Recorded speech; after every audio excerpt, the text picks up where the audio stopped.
هعمل معاكم النهارده بقى الجمبري في الكيس الحراري. خطير، ما بياخدش وقت خالص، سهل جدا، اي حد ممكن يعمله وهيطلع معاكم زي الجاهز بالظبط. معايا بقى كيلو جمبري بقشره كده، شلت بقى الحبل الرملي بتاعه بالخله بكل سهوله زي ما انتم ما شايفين كده.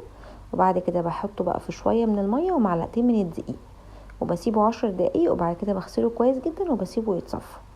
بعد كده بجيب بقى طبق وبحط فيه معلقه من الكمون، معلقه صغيره، ومعلقه صغيره من الكزبره الناشفه، ونص معلقه من الشطه، ونص معلقه من البابريكا.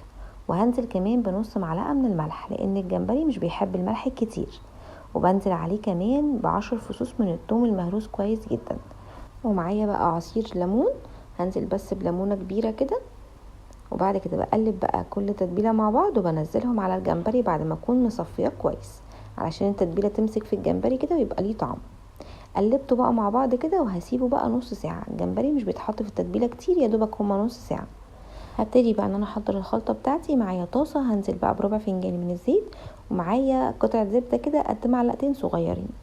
هسيبهم بقى يسيحوا كده مع بعض ويسخنوا كويس. هنزل عليهم ب3 فصوص من الثوم، هشوحهم كده تشويحه بسيطه خالص كده، يا دوبك بس يعني يصفروا كده. هنزل عليهم بقى ببصلايه مقطعاها شرايح رفيعه. معايا بقى طماطم شيري، لو مش متوفره بنجيب طماطم عاديه ونقطعها مكعبات صغيره، وقرنين من الفلفل الحامي.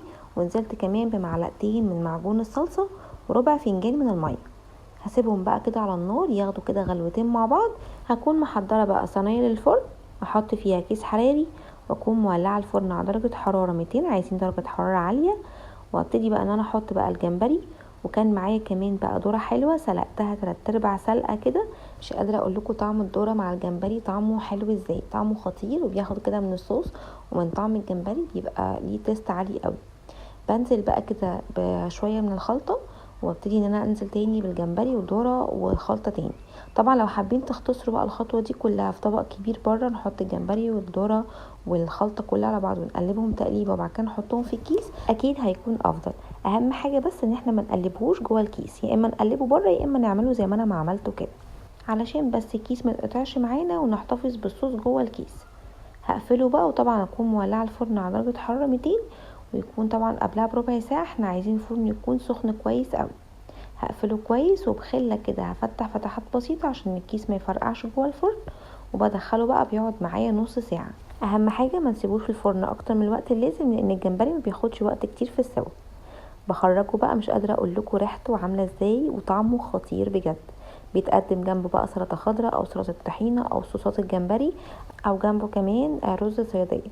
جربوا بقى الطريقه دي وقولوا لي ايه رايكم، وبالف هنا. ولو عجبكم الفيديو لايك وسبسكرايب، وان شاء الله نتقابل في فيديو جديد.